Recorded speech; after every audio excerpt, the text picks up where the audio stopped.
설날의 어원은 장이 선다는 뜻, 펼쳐진다는 뜻도 있고, 아직 가보지 않은 길이기 때문에 낯설다는 의미도 있고, 또 새로운 날들에 대한 설레임의 의미도 있기 때문에 설날이라고 정했다고 합니다. 설날 잘 보내셨나요? 올해가 신축년이니까 우리가 신축년에 맞게 한번 인사를 해볼까요? 행복하소, 잘 참으소, 꽃길만 걸어서. 시작. 행복하소, 잘 참으소, 꽃길만 걸어서. 예. 혹시 오늘이 무슨 날인지 아시나요? 예. 젊은 분들은 발렌타인데이를 아시는데 어르신들은 잘 몰라요. 몰라도 상관없습니다. 기독교가 로마에서 선교한 지 3세기경에 전쟁을 많이 겪었습니다. 그래서 클라우디우스 2세 황제, 성경의 클라우디오는 1세입니다. 성경에 나타난 사도행전의 클라우디오 뒤에 클라우디우스 2세가 젊은이들이 결혼을 못하도록 금원령을 내렸습니다. 왜냐하면 전쟁이 많은데 결혼해버리니까 젊은 사람들이 사기가 떨어지고 원정으로 전쟁을 나가는 걸 꺼려하기 때문에 결혼을 막았습니다. 그런데 사랑에는 국경이 없다고 두 남녀가 너무 사랑하니까 결혼하고 싶어서 발렌티노라는 사람, 사제지요. 의사교 사제였던 발렌티노한테 가서 결혼식을 좀 해달라. 그래서 비밀리에 결혼한 것이 발각이 됐습니다. 누가 훗날에 그걸 이제 그림으로 그렸는데 이런 장면입니다. 저게 발렌티노라는 그 가톨릭의 성인이 주 3세기경에 아직도 기독교가 공인되지 전에 젊은이들 결혼하지 말라 그랬는데 비밀리에 결혼식을 주례해서 감옥에 갇히게 됩니다. 그러고 나서 감옥에서 한 간수의 딸이 눈먼 것을 예수 이름으로 고쳐줬어요. 그리고 황제가 화가 나서 곤봉으로 때리고 돌로 쳐서 스데반처럼 순교했는데 그날이 2월 14일이다. 그래서 2월 14일이 발렌티노 성인을 기념해서 우리가 무슨 데이라고? 발렌타인데이라는 그런 유래가 있습니다. 그리고 죽기 전에 이 자기 결혼했던 부부한테 젊은이들한테 편지를 보냈는데 처음에 이제 이것이 발렌티노는 부모가 자식한테 편지를 보낸 건데 19세기에 영국에 와서는 이것이 연인들의 사랑의 편지로 바뀌었습니다. 그리고 초콜릿을 선물했는데 받으셨나요? 저도 못 받는 줄 알았더니 여기 엎드리고 기도하니까 누가 초콜릿을 갖다 주더라고요. 받았어요. 기도하면 다 되는 줄로 믿습니다. 일본 사람들이 제과업체에서 그 초콜릿을 선물하는 걸 그 판매 전략으로 만들었다는 이야기도 했는데 성경은 하나님이 우리에게 주는 러브레터입니다. 자, 발렌티노 데이는 연인들 간의 사랑을 고백하는 거라면은 성경 말씀 어떤 말씀? 하나님이 우리 인간들에게 러브레터를 보낸 게 성경 말씀입니다. 오늘 구정 명절 끝날에 요한복음 7장에 보면 명절 끝날이 큰 날이라는 말씀이 있습니다. 같이 한번 보시겠습니다. 명절 끝날 그 큰 날에 예수께서 와서 서서 외쳐 이르시되 누구든지 목마르거든 내게로 와서 마시라. 나를 믿는 자는 성경에 이른 것 같이 그 배에서 생수의 강이 흘러오리라 하시니, 이것은 장차 믿는 자가 받을 성령을 말씀합니다. 아직 예수님께서 영광을 받지 않은 거로 성령이 임하지 않았지만은 장차 주님이 십자가에 못 박혀 죽으시고 부활하셔서 성령, 보혜사 성령을 주시면은 인생의 목마름이 해결된다. 여러분에게는 어떤 목마름이 있습니까? 예수님은 각자에 맞는 맞춤 전도를 하셨어요. 요한복음 1장에 나다네엘에게는 빌립을 통해서 전도를 받았을 때 그에게는 너는 참 이스라엘 사람이다. 속에 간사한 것이 없다. 이게 참 의에 목마른 자에게는 그런 이제 칭찬의 말씀하셨고, 또 사도행전 요한복음 3장에 니고데모에게 국회의원이었고 유대교의 바리새인이었던 니고데모에게는 너는 물과 성령으로 거듭나야 하나님 나라를 들어갈 수 있다. 권력에 목마른 사람에게는 거기에 맞춤에 말씀을 하셨어요. 사마리아 우물가 여인은 이성의 목마름이 있으니까 가서 내 남편을 데려오라. 예수님은 각자에 맞는 말씀을 전도하실 때 사용하셨습니다. 특별히 삭개오에게는, 누가복음 19장에게는 삭개오에게는 내 소유의 절반을 팔아서 가난한 자에게 나누어 준다. 그 말씀이 고백이 나오도록 복음을 전했던 것을 볼 수 있습니다. 오늘 등장하는 이 관원이었던 젊은이는 큰 부자였다는 말씀이 있습니다. 우리 본문이 시작되는 누가복음 18장 앞부분을 읽겠습니다. 18절 19절 앞부분 읽어보면 어떤 관리가 물어 이르되 선한 선생님이여 내가 무엇을 하여 영생을 얻으리까? 예수께서 이르시되 내가 어찌하여 나를 선하다 일컫느냐? 하나님 한 분 외에는 선한 이가 없느니라. 자, 젊은 관리였고 큰 부자였고 구도적인 관심이 있어서 영생의 목마름을 갖고 질문했는데 예수님께서 그에게 너가 율법을 다 지켰느냐? 다시 물어봅니다. 이 본문을 우리가 다른 복음서인 공관복음 마가복음 10장 17절을 통해서 읽어보면은 이 젊은이가 상당히 반듯하고 겸손한 사람이었습니다. 예수께서 길에 나가실 때 한 사람이 달려와서 꿇어 앉아 묻자오되 선한 선생님이 내가 무엇을 하여 영생을 얻으리까? 젊은이가 자기 구원과 영생에 관심을 갖고 있다는 것은 칭찬받을 만한 일입니다.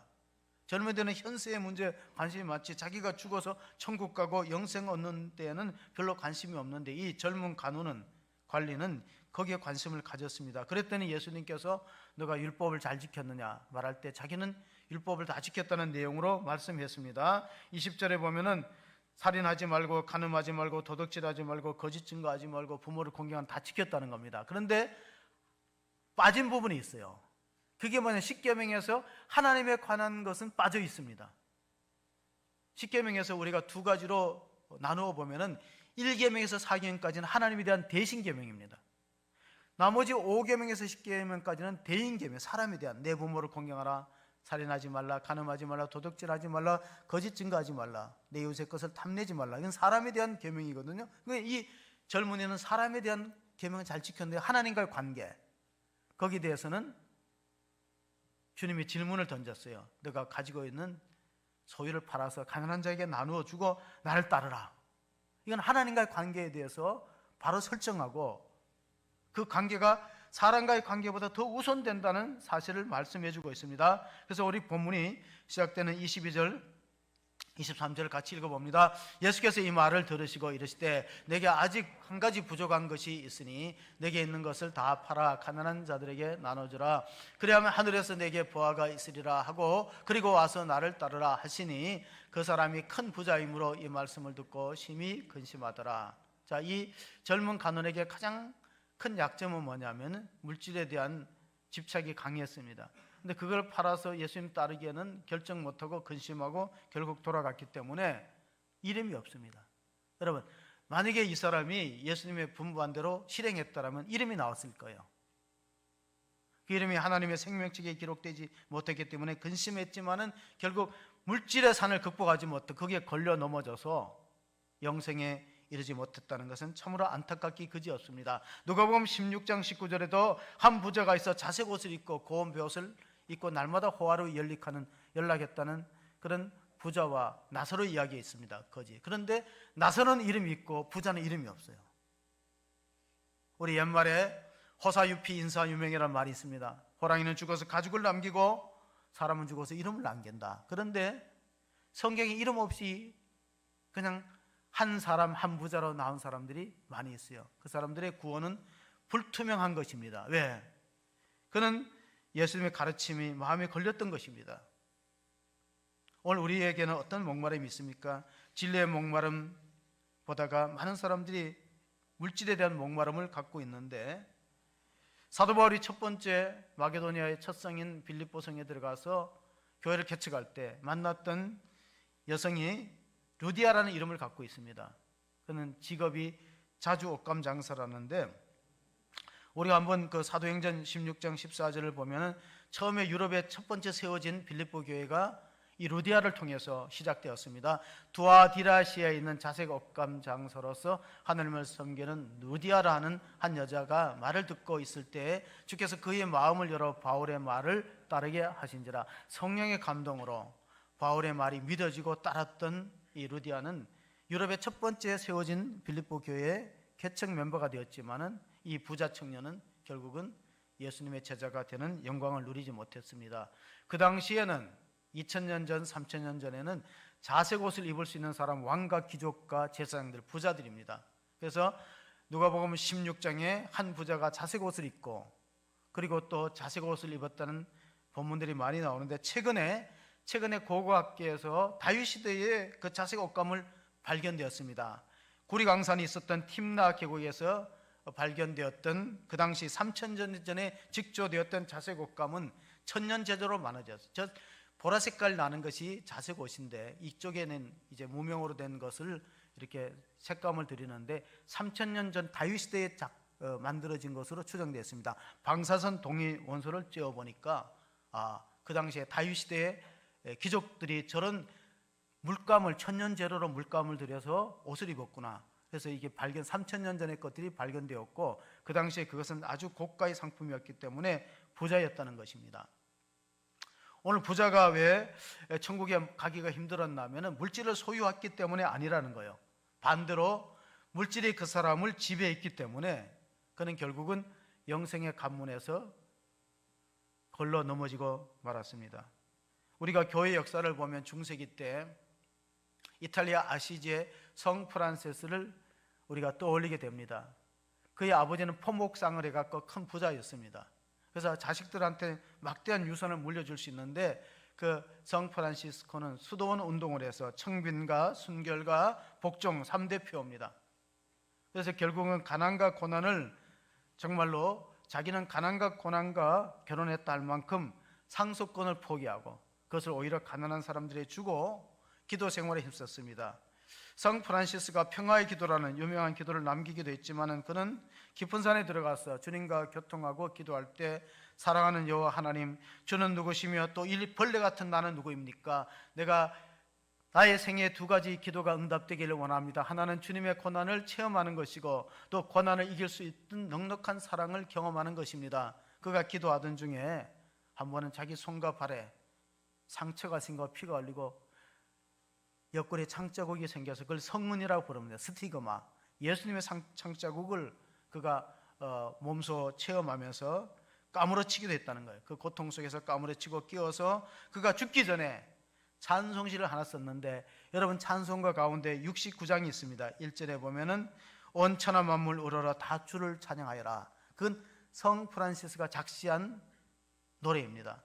찬송가를 딱 펴보면은요, 그 왼편에 보면은 1225년도 그가 26년도에 죽었으니까 25년도 죽기 1년 전에 세인트 프란시스 오브 아시시의 성 세인트 프란시스가 작시했던 노래다. 후에 누가 거기다 곡을 붙였습니다. 그의 일생의 목표는 뭡니까? 주님의 성품을 본받는 거예요. 그래서 기독교 2000년 역사에서 예수님을 가장 잘 닮은 사람으로 이탈리아의 아시시 출신의 성 프란시스를 꼽고 있습니다. 사도 바울의 일생의 신앙의 목표가 무엇이었습니까? 빌립보서 3장 10절 11절을 보시면 내가 그리스도와 그 부활의 권능과 그 고난의 참여함을 알고자 하여 그의 죽으심을 본받아 어떻게 해서든지 죽은 자 가운데서 부활에 이르러 하노니. 자, 바울이 예수님을 만난 후 가치관이 바뀌었습니다. 이제는 명예가 좋았고 지식이 좋았고 물질을 추구하는 삶을 살았다면 바뀌었어요. 내가 십자가의 고난을 몸으로 체득하고 어찌하든지 주님의 부활에 동참하기를 원한다. 그래서 나머지 모든 것들을 오늘 장로님이 대표 기도하셨던 것처럼 배설물과 분토같이 여겼습니다. 빌립보서 3장 7절 8절의 내용이 그것입니다. 그러나 무엇이든지 내게 유익하던 것을 내가 그리스도를 위하여 다 해로 여길 뿐더러 또한 모든 것을 해로 여기면 내 주 그리스도 예수를 아는 지식이 가장 고상하기 때문이라. 내가 그를 위하여 모든 것을 잃어버리고 배설물로 여기면 그리스도를 얻고 그 안에서 발견되려 함이니. 내가 가진 의는 내 안에서 나온 것이 아니라 하나님 안에서 믿음으로 남는 그리스도의 의라고 고백하고 있습니다. 여러분이 구원받았다는 걸 뭐로 알 수 있냐면은 가치관이 바뀌면 구원받은 겁니다. 이전에 좋던 것 이제는 값없다. 찬송가 가운데 있죠. 이전에 좋던 것 이제는 값없다. 가치관의 변화가 있다면 나는 구원받은 백성임을 믿으시기 바랍니다. 자, 이 부자 청년은 왜 예수님하고 영생의 문제를 가지고 질문했다가 실족하고 넘어졌을까요? 몇 가지 우리가 찾아볼 수 있는데 그는 예수님이 주님으로 믿지 않고 선생님이라고 믿었던 거예요. 예수님이 누구인가 이거 참 중요합니다. 만약 예수님이 하나님이시고 하나님의 아들이시다면은 그 말씀을 우리가 깊이 순종하고 따랐을 텐데 예수님이 누구인가? 예수님은 선한 선생이다. 일반 세상 사람들은 예수님을 4대 성인 중에 한 분으로 인정하고 있습니다. 우리는 그렇게 받아들이지 않습니다. 우리가 믿는 하나님은 삼위일체의 하나님이십니다. 성부 하나님, 성자 예수님이, 성령 하나님이 동일한 하나님이다. 이거를 발견하기까지는 우리는 주님의 말씀에 순종하기가 참 어렵습니다. 오늘 너의 가진 모든 것을 팔아 가난한 자들에게 주고 나를 따르라 하는 그분이 누구인가가 해결의 초점입니다. 그가 사람이라면 따를 수가 없어요. 근데 그분이 하나님이라면 내용은 달라집니다. 왜? 하나님, 입을 지으신 하나님이 먹을 거 있다는 걸, 필요하다는 걸 아실 겁니다. 잠을 자도록 창조하신 하나님이 집이 필요하다는 걸 아실 겁니다. 그 하나님이 책임질 테니까 한번 버려보라. 그럼 우리가 상황이 달라지죠. 예수님이 베드로를 만나 주실 때 게네사렛 호숫가에서 만나실 때 장면이 누가복음 5장에 있는데, 첫 번째 베드로에게 요구한 것이 뭡니까? 베드로의 배에 탔다가 좀 띄워가지고 이제는 하나님 나라의 말씀이 끝난 후에는 가서 깊은 데 가서 고기를 잡으라고 명령합니다. 근데 시몬이 이렇게 대답합니다. 시몬이 대답하여 이르되, 선생님, 우리들이 밤이 새도록 수고하였을 때 잡은 것이 없지만은 말씀에 의지하여 내가 그물을 내리다. 이 말은 내가 어부인데 고기 잡는 일에는 내가 더 전문가고 프로인데 이 시간에 깊은 데 가면은 고기가 없습니다. 그러나 선생님이 한번 부탁하니까 한번 해보겠습니다. 그런데 안 잡히면 책임지세요라는 뜻이 있어요. 제가 그 본문을 묵상해 보니까 말씀에 의지하여 그물을 내리겠다는 뜻은 내가 헛수고하면 예수님이 책임지실 거예요 하는 그런 암시가 담겨 있습니다. 그래서 말씀에 의지한다는 거야. 나는 하고 싶지 않은데, 나는 순종하기 어려운데, 또 해봐야 안 될 것 같은데, 그런데 주님이 부탁하시니까 말씀에 의지하여 그물을 내리겠다는 것은 말씀대로 안 되면 예수님 책임져 주세요 했는데 깜짝 놀랄 일이 생겼어요. 그물이 찢어질 만큼 잡히고 친구의 배를, 요한과 야고보의 배를 불러서 두 배 가득 잠기게 되니까 베드로의 태도가 달라집니다. 선생님이라고 불렀던 주님을 향해서 이렇게 고백합니다. 8절입니다. 같이 봅니다. 시몬 베드로가 이를 보고 예수의 무릎 아래 엎드려 이르되, 주여, 나를 떠나소서, 나는 죄인이로소이다. 바뀌었어요. 선생님을 호칭해서 주님은 하나님이시란 뜻이거든요. 이스라엘 사람들은 십계명, 상계명에 여호와 이름을 함부로 부르지 못하기 때문에 주라고 바꿔 부른 거예요. 하나님이시여, 나를 떠나소서, 나는 죄인으로서이다. 그리고 나서는 아낌없이 버립니다. 우리에게 요구하시는 분, 명령하시는 분이 사람이라면 우리가 따라가기 어려워요. 근데 그분이 하나님이라면 책임지시거든요. 너는 나를 따르라. 그러니까 배와 그물과 부친을 버려두고 예수님을 따라가는 거죠. 베드로가. 왜? 나를 부르신 그분이 창조주인데 내 생애를 책임지지 않겠느냐. 그가 누구인가? 영국이 자랑하는 학교가 옥스퍼드하고 캠브리지입니다. 그 캠브리지의 대학에 유명한 인재가 하나 있어요. C.T. 스터드, 찰스 토마스 스터드라는 이름을 가졌는데 수석입니다. 공부를 너무 잘해서 수석이고 운동을 너무 잘해요. 그래서 크리켓 대표 선수입니다. 대학교에. 우리가 뭐 연고전이 있듯이 그 캠브리지와 옥스퍼드도 그런 전통이 있는데 크리켓 선수고 주장이고 학교의 성적이 수석이에요. 모두가 그 사람의 장래에 대해서 관심을 갖고 있는데 100년에 한 명 태어날 깔만 인재가 주변 사람의 기대, 앞으로 입신양명할 수 있는 그런 제목의 사람이 다 버리고 인도로 선교를 갑니다.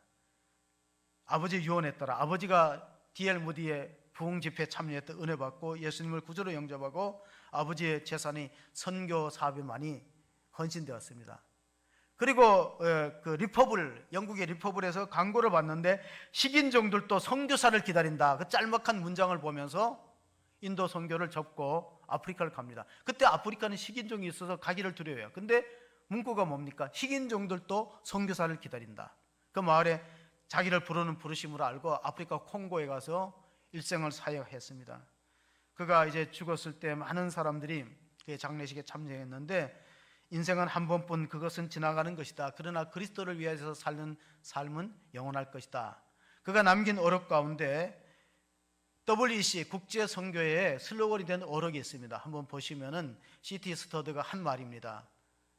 위에 거는 영어입니다. If Jesus Christ be God and died. 이거 어려우니까 밑에 거 봅니다. 만약 예수 그리스도께서 하나님이시고 나를 위해 죽으셨다면 그분을 위한 나의 그 어떤 희생도 대단할 수 없다. 지나치다고 할 수 없다. 하나님이 나를 위해서 대신 목숨을 십자가에 버렸는데 내가 그를 위해서 죽음인들, 나의 소유인들, 나의 시간인들 바쳤다는 것이 지나칠 수 있는가? 과하다고 대단하다고 자랑할 수 있는가? 그게 국제 선교회 WEC 웩 선교의 슬로건이 되었다는 것입니다. 나를 부르시는 그분, 나를 따라오라고 명령하시는 그분, 그분이 누구인가? 그게 기독교의 초점입니다. 예수가 누구인가? 예수가 하나님이시라면 그러면 그분의 명령을 따르는 것이 가장 잘 사는 지름길이 아닌가? 부활하신 주님이 제자들을 만나셨을 때 다른 곳에 갔던 의심 많은 도마가 따로 부활한 주님이 1대1로 만나줍니다. 하나님은 한 영혼에 관심을 갖고 있어요. 왜 너는 12제자가 있을 때 빠졌느냐 하고 제외시키지 않았어요. 그 부활한 몸의 상처를 가지고 의심 많은 도마를 만났을 때 도마가 만져보더니 의심이 사라졌어요. 그래서 고백합니다. 요한복음 20장 28절의 고백입니다. 도마가 대답하여 이르되 나의 주님이시요 나의 하나님이시니이다. 그리고 나서 의심 많은 도마가 어디로 갔냐면 인도 선교를 갑니다. 거기 가서 순교를 했습니다. 교회를 세우고 순교했어요. 왜? 내가 만난 그분이 하나님이시라면 그러면 그분의 명령을 따르는 것이 가장 잘 사는 지름길이구나. 우리가 신앙생활 하는 데 있어서 예수님이 가장 많은 말씀을 하신 것이 산상수훈에서 마태복음 6장 24절에 보면 하나님과 재물을 겸하여 섬길 수 없다는 말씀입니다. 왜냐하면 하나님의 자리에 올라갈 만큼 막강한 힘을 갖고 있는 것이 재물이라는 거예요.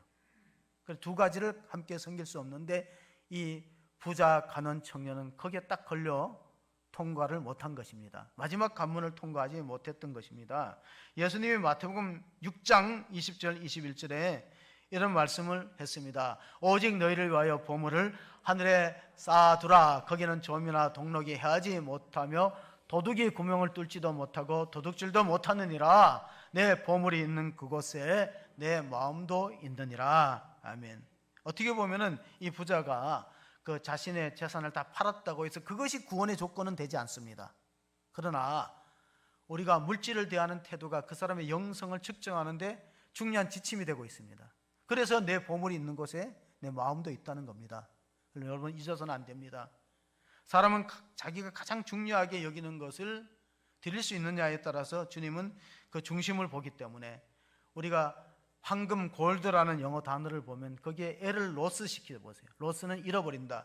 골드에서 L자를 빼버리면 뭐가 될까요?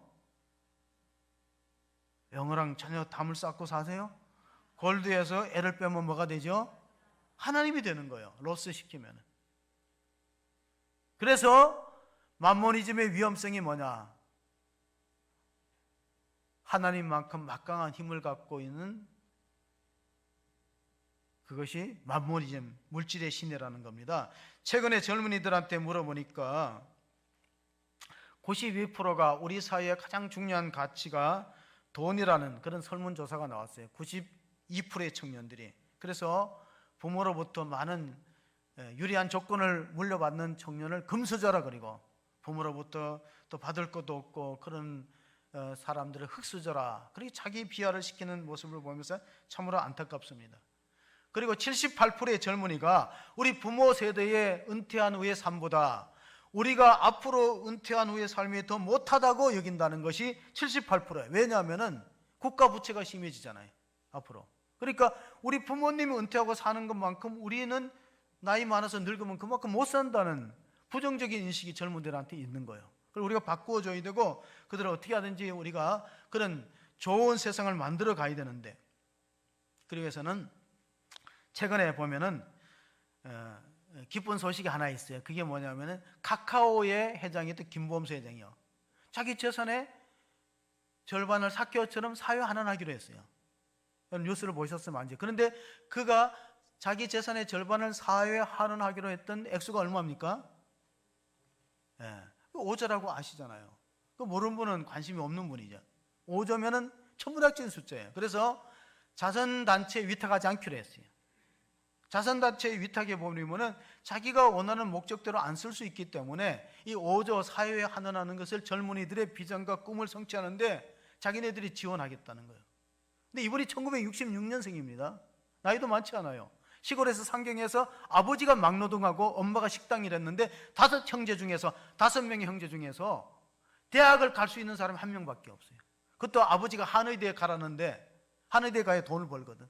한의대에 가라는데 어기고 서울대 산업공학과를 들어갔어요.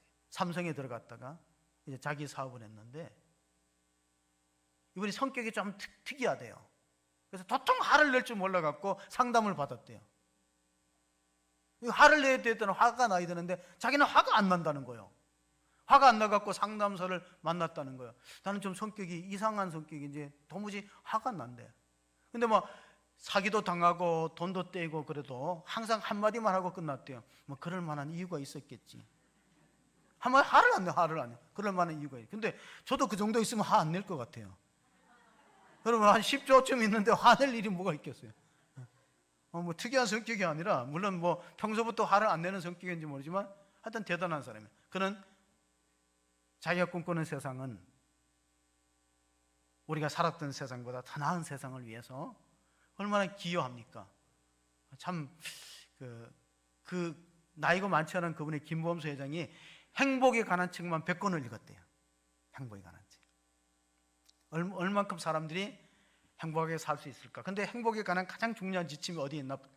성경에 있습니다. 우리가 성경 오늘 또 누가복음 18장 28절 한번 읽어보시겠습니다. 이르시되 무릇 사람이 할 수 없는 것을 하나님은 하실 수 있느니라. 베드로가 여짜오되 벗어서 우리가 우리의 것을 다 버리고 주를 따랐나이다. 여기서 우리가 잘 생각해 봐야 될 게 있어요. 우리가 많은 걸 버리고 우리가 행함으로 구원받는다고 자칫하면 오해할 수 있는데, 그것이 구원의 조건은 되지 않습니다. 왜냐하면 에베소서 2장 8절 9절에 보면 너희가 그 은혜로 인하여 믿음으로 말미암아 구원을 받았나니 이것이 너희에게서 난 것이 하나님의 선물이라 행위에서 난 것이 아니니 이는 누구든지 자랑치 못하게 하려 함이라. 생명이라는 것은, 구원이라는 것은 오늘 중심되는 주제가 영생이거든요. 이 젊은이가 부자 가누니 내가 어떻게 하면 영생 얻을 수 있겠느냐, 영원한 생명을 얻는 비결이 뭐냐고 물어봤기 때문에 생명은 돈으로 사는 게 아닙니다. 생명은 주어지는 선물입니다. 아니, 자녀가 태어날 때 그 부모님의 고통과 해산의 고통을 통해서 값없이 태어나지 돈 주고 태어납니까? 이 말은 우리가 믿음으로 구원받지만 행함으로 상을 받는 것이죠. 복을 받고 뿌린 대로 거두는 거기 때문에 우리가 새해 인사할 때 복 많이 받으세요 하지만 성경은요, 복을 심어야 되는 거예요. 이 땅에서 심고 하늘에서 거두고. 그래서 너의 부활을 땅에 쌓아두지 말라, 하늘에다 쌓아두라. 랜디 알콘이라는 분은 이렇게 말했어요. 우리가 죽어서 가져갈 수는 없지만은 살아있을 때 붙일 수는 있다. 이게 헌금의 중요한 원리입니다. 우리가 죽어서는 가져갈 수 없어요. 그래서 수위에는 주머니를 안 만들잖아요. 수위에 주머니 달린 거 보셨어요? 수위에는 주머니를 안 만들어. 죽어서는 못 가져가요, 이런 한 장도. 그러나 살아있을 때 붙일 수 있는 거예요. 하나님 나라에 붙이는, 그게 헌금의 원리다. 그래서 마지막 절 예수님이 보상의 원리를 말합니다. 29절 30절에 보면 이런 약속이 있습니다. 같이 보겠습니다. 이르시되 내가 진실로 너희에게 이르노니 하나님 나라를 위하여 집이나 아내나 부모나 형제나 부모나 자녀를 버린 자는 현세에서 여러 배를 받고 내세에 영생을 받지 못할 자가 없느니라 하시니라. 자, 이것이 오늘 큰 부자였고 가난이었던 젊은이가 예수님과 대화의 결론입니다. 영생을 얻는 비결을 알려줬어요. 요즘에 그 오디션 프로가 참 유행하는 것 같아요. 작년에 우리 젊은이들 사이에 많이 유행했던 노래 가운데 소크라테스를 따서 테스형이 있습니다. 먼저 가본 저 세상 어떤가요, 테스형? 가보니까 천국은 있던가요, 테스형? 근데 이게 테스형한테 물어봐서 되나요? 테스형도 모른다잖아. 예수님한테 물어봐야지 왜 테스형한테 물어봅니까? 테스형이 죽기 전에 이런 말을 남겼어요. 독배를 마시고 죽는 내가 행복한지 오랫동안 살아남는 여러분이 행복한지는 두고 봐야 안다. 그 테스 형도 철학적인 질문을 많이 던졌지만 해답을 주지 못했어요. 근데 예수님 분명하게 해답을 주셨잖아요. 나와 복음을 위해서 버린 자는 영생을 얻고 하나님께서 현세에도 100배로 갚아주신다. 주님의 일을 하는 사람들에게 올바른 접근 방식이 필요합니다. 최근에 그 화제의 중심이 되는 이승윤이라는 젊은이는요, 싱 어게인에서 1등을 했다는데, 제가 듣거나 보지는 않았는데 하도 뉴스에 나오니까, 그 누구의 아들입니까? 주님의 교회 이재철 목사의 아들입니다. 주님의 교회 또 100주년 기념교회를 다니었던 아들이 넷이래요. 그 중에 그 형은 이승국은 유튜브의 천재라 그래요. 하나들은 변호사고, 하나들은 또 싱어게인 우승자고, 그런 그렇게 해서 집안의 내력들이 쭉 나옵니다. 하나님이 현세에서 버린 자들은 내세에서 100배나 갚아주신다. 그런 말씀을 하면서 우리가 주일학교 아이들을 이렇게 예배를 잘 못 모이잖아요, 요즘에. 그래서 오래전에 주일학교에 이 부자와 나사로의 비유를 공과학습 시간에 가르쳤대요. 선생님들이 가르쳐서 우리가 가정에서도 말씀으로 잘 양육해야 되지만 교회 학교에서 아이들을 잘 가르치는 게 중요해요. 그래서 이 부자와 나사로의 비유를 들면서 어린이들한테 물어봤대요. 부자 나사로가 나은 거야, 부자가 나은 거야? 한 부자는 자색 옷을 입고 호화로 연락하다가 음부 고통 중에서 불꽃 가운데 신음하고 고통 가운데서 지옥의 고통을 당하고, 거지 나사로는 천국에 들어가니까 어떤 게 나아 그랬더니 한 어린아이 주일학교 아이가 살았을 때는 부자로 살고 죽어서는 나사로처럼 살고 싶다는 아주 기가 막히는 양수겹장. 근데 우리가 거기에 함정이 있습니다. 하나님은 양쪽을 다 주지 않아요. 한쪽을 선택해야지. 이 땅에서도 부자로 살고 또 천국 간다. 그것이 부자가 하늘나라에 들어가기를 낙타가 바늘기만큼 들어가기 어렵다는 비유는 무엇이냐? 부자는 물질의 힘을 믿는 거예요. 그러나 가난한 사람은 하나님만 절대적으로 의지하기 때문에 그 사람이 천국에 더 가깝다는 것입니다. 미국의 시사 주간지 타임지가 20세기에 성공한 사람을 이런 사람으로 꼽았어요. 20세기에 성공한 사람은 남들이 부러워하는 나. 그래서 요즘에 부러워하면 어떤 거냐고? 부러워하면 지는 거래요. 근데 21세기는 달랐대요. 내 마음에 드는 나로 바뀌었대. 자, 20세기의 성공의 기준은 남들이 부러워하는 나고, 21세기에 성공하는 기준은 내 마음에 드는 나. 여러분이 자기가 자기 자신의 마음에 드세요? 안 들어요? 자기가 자기 마음에 들면 성공했다 그러잖아요. 내 마음에 드는 나. 따라해 볼까요? 시작. 내 마음에 드는 나. 그게 21세기의 성공의 기준이래.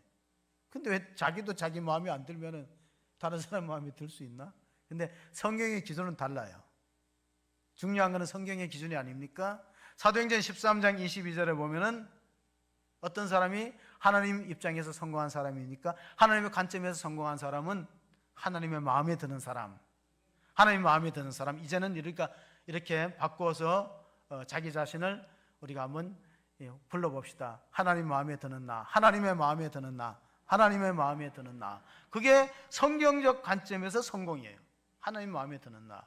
다윗을 만나면 이새의 아들 다윗을 만나니 내 마음에 드는 자다. 하나님의 마음에 드는 자가 되는 것입니다. 랜디 알콘은 천국의 대가라고 알려졌는데, 우리가 계속해서 천국에 대한 말씀을 읽는데 그가 한 말이 있어요. 랜디 알콘이 우리의 영원한 운명을, 우리의 영원한 미래를 결정하는 건 믿음이에요. 천국 같지요. 그러나 우리의 영원한 상급을 결정하는 것은 우리의 행위다. 뿌린 대로 거두는 것이에요.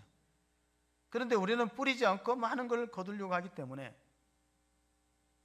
물질의 문제에 시험 들고, 인간관계에 시험 들고, 환경 문제 때문에 믿음의 성장이 가로막힙니다.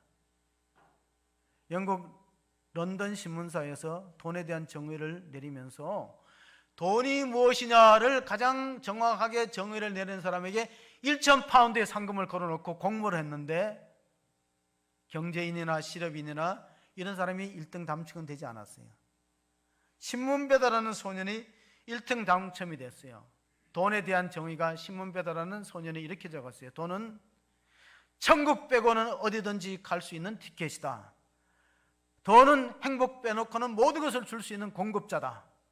그리고 이 신문사에서 이 기발한 아이디어를 채택해서 1,000파운드의 상을 줬다는 거예요.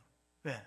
돈으로는 못 가요? 하나님의 나라. 아마 그 소년, 신문 배달하는 소년이 주일학교를 잘 다녔던 것 같아요. 돈으로는 못 가요? 하나님 나라. 거듭나면 갈 수 있는 하나님의 나라. 오늘 우리가 이 질문의 핵심은 무엇이냐? 우리가 어떤 업적이나 행위로 영생과 구원을 얻는 것은 아닙니다. 그러나 하나님은 반드시 상급을 약속해 놓았어요. 그래서 랜디 알콘은 이렇게 말했어요. 상급받는 약속을 가볍게 여기지 말라. 우리 아이가 학교를 열심히 다니는데 만약에 이런 아이가 있다면 어떻습니까? 나는 성적이나 성적의 순위나 뭐 우등상이나 성적의 상에는 관심이 없고 대학에도 관심 없고 나는 학생이니까 공부 열심히 할 뿐이야. 이러면은 참 대단해 보이긴 하지만 어딘가 신뢰가 안 가는데, 마찬가지로 우리가 나는 하늘의 상은 필요 없어. 나는 성도니까 열심히 신앙생활하지 상급은 뭐 천국 가서 받아도 좋고 안 받아도 좋고 그러면은 마치 그 학생과 비슷하다는 겁니다. 랜디 알콘은 상급을 정하신 분이 하나님이라고 말씀했습니다. 히브리서 11장 6절 한번 읽어보시겠습니다. 히브리서 11장 6절입니다. 믿음이 없이는 하나님을 기쁘시게 하지 못하나니 하나님께 나아가는 자는 반드시 그가 계신 것과 또한 그가 자기를 찾는 자들에게 상 주시는 이심을 믿어야 할지니라. 우리가 기도할 때 복의 근원이라고 하나님을 일컫지 않습니까? 하나님은 여러분 복 주시는 분이에요. 상 주시는 분이에요. 그걸 믿어야 되는 거예요. 근데 나는 상에는 관심 없어. 마치 학생이 나는 그냥 공부를 하는데 학생이니까 공부하지 대학엔 관심 없어. 그거와 같아요. 열심히 공부하는 이유도 더 좋은 대학에 지나가기 위해서라면은 우리가 열심히 신앙생활하는 것도 우리가 더 나은 세상을 향하는 것, 천국과 영생을 향하는 것이기 때문에 파스칼이 한 말이 있어요. 프랑스의 물리학자 파스칼이 신앙은 4개의 이론이 있다. 팡세에도 적었어요. 자, 하나님이 있느냐 없느냐, 내세의 심판이 있느냐 없느냐, 천국과 지옥이 있느냐 없느냐, 과학적으로 증명이 안 된다는 거예요. 그런데 자기는 있는 쪽에 건다는 거예요. 있는 쪽에 걸어봤자 잃을 게 없다는 거예요. 그런데 없다고 걸었다가 정말 심판이 있고 천국과 지옥이 있으면 모든 걸 상실해버리니까 어떤 게 지혜로우냐. 여러분, 파스칼은 얼마나 천재였냐면은 이미 학생 때 계산기의 원리를 다 만들어냈어요. 파스칼의 원리를 발명하고 계산기를 만들고, 지금 우리가 쓰는 이 컴퓨터도 사실 그 기초는 파스칼의 머리에서 나온 거예요. 그런 천재가 한 말이에요. 자기는 성경에 기적이 없다면 예수 안 믿는다. 과학자인데도, 물리학자임에도 불구하고 성경에 기적이 없었더라면 예수를 안 믿을 거다. 그 기적 가운데 가장 큰 기적은 부활의 기적이고 영생이 있다는 확신을 가지고 주님을 따르는 성도가 되시기를 주의 이름으로 축복합니다. 미국의 유니온 신학교 교수였던 폴 틸리언은 용기가 뭐냐, 진정한 용기라는 것은 가장 가치 있는 것을 위해서 덜 가치 있는 것을 포기할 수 있는 게 용기예요. 근데 우리가 가장 가치 있게 여기는 게 물질과 시간이에요. 자녀예요. 그걸 내려놓기가 참으로 어렵습니다. 예수님 오병이의 기적을 행하고 났을 때 많은 사람들이 5천 명이 몰려왔지만은 하나님의 말씀을 전할 때, 하나님 나라를 증거할 때, 말씀을 전할 때는요 거의 다 가버렸어요. 그러니까 사람들의 관심은 뭐냐, 예수 믿고 복 받는 데 관심이 있지 하나님 자체에 관심이 없다는 거예요. 이 땅에서 지상에서 잘 사는 데 관심이 있지만 영생을 얻고 천국 들어가는 데 별로 관심이 없다는 거예요. 그러니까 좋은 걸 놓쳐버리는 거예요. 가장 귀한 본질을 잃어버리고 신앙생활을 한다면 우리는 시험과 유혹을 많이 겪을 수밖에 없습니다. 그래서 많은 사람이 떠나갔어요. 오늘 또 교회에서 많은 사람이 떠나가는 경우가 있어요. 코로나 때문에 장기적으로 못 나오지, 인간관계 시험 때문에 교회를 떠나지, 교회에 대한 실망 때문에 떠나지, 설교 때문에도 떠납니다. 설교를 참 잘 하려고 애를 쓰는데 시험 들지 마시기 바랍니다. 왜냐하면 밥을 씻다가 보면 가끔 돌이 씹히기도 하는데 옛날에는 그런 일이 많았어요. 근데 생각해 보세요. 쌀이 많이 들어있어요? 돌이 많이 들어있어요? 밥에. 그래서 쌀이 많이 들어있어요. 그러니까 그냥 쌀을 많이 취하는 지혜로운 성도가 그 돌멩이 하나에 걸려 넘어지지 말라는, 작은 돌멩이 하나에 걸려 넘어지지 말아요. 예수님 당시에도 예수님이 설교하는데 마음이 걸려서 떠난 사람들이 많았어요. 그래서 예수님이 제자들에게 질문했어요. 요한복음 6장 67절에 이렇게 질문했습니다. 예수께서 12제자에게 이르시되 너희도 가려느냐? 시몬 베드로가 대답하되 주여 영생의 말씀이 주께 있사오니 우리가 누구에게로 가오리까? 이런 사람만이 끝까지 남을 수 있습니다. 여러분, 교회 나오는 목적이 어디 있습니까? 오늘 이 젊은이는 영생의 문제에 걸려 넘어졌어요. 그는 정함 없는 재물에 소망을 두었지 영원하신 하나님께 소망을 두지 못했던 거예요. 우리가 어떻게 신앙생활을 해야 됩니까? 영생의 말씀이 주님께 있으니까 우리가 어디로 가오리까 하는 신앙의 본질을 회복하면서 우리 믿음이 지켜지고 또 우리가 주님으로부터 많은 것을 드렸을지라도 하나님의 상급을 기대하면서 믿음으로 나아가는 그런 승리하는 신앙생활 다 되시기를 주의 이름으로 축복합니다. 아멘. 하나님 아버지 감사합니다. 명절 끝날 큰 날이라고 했습니다. 큰 날에 하나님께서 주님을 찾는 자에게 영원히 목마르지 않는 생수의 강이 흐를 것을 약속해 주었습니다. 하나님, 우리 인생에는 많은 목마름이 있습니다. 의에 줄이가 목마른 자는 복이 있으니 저희가 배부를 것이며 물질의 목마름, 명예의 목마름, 또 하나님 아버지 세상의 인정에 대한 목마름이 있지만은 우리가 하나님으로부터 인정받는 믿음의 사람이 되기를 원합니다. 하나님 마음이 아픈 다윗과 같은 종이 되기를 원합니다. 하나님, 삭개오처럼 진정한 회개에는 헌신이 따르고 물질의 희생이 따랐던 것을 볼 수 있습니다. 우리 믿음이 하나님 앞에 인정받는 믿음이 되게 도와주시옵소서. 그래서 우리가 구원의 길, 영생의 길을 끝까지 달려가는 신앙으로 승리하는 우리와 우리 자녀들 될 수 있도록 축복하여 주시옵소서. 우리 구주 예수 그리스도의 이름으로 기도합니다. 아멘.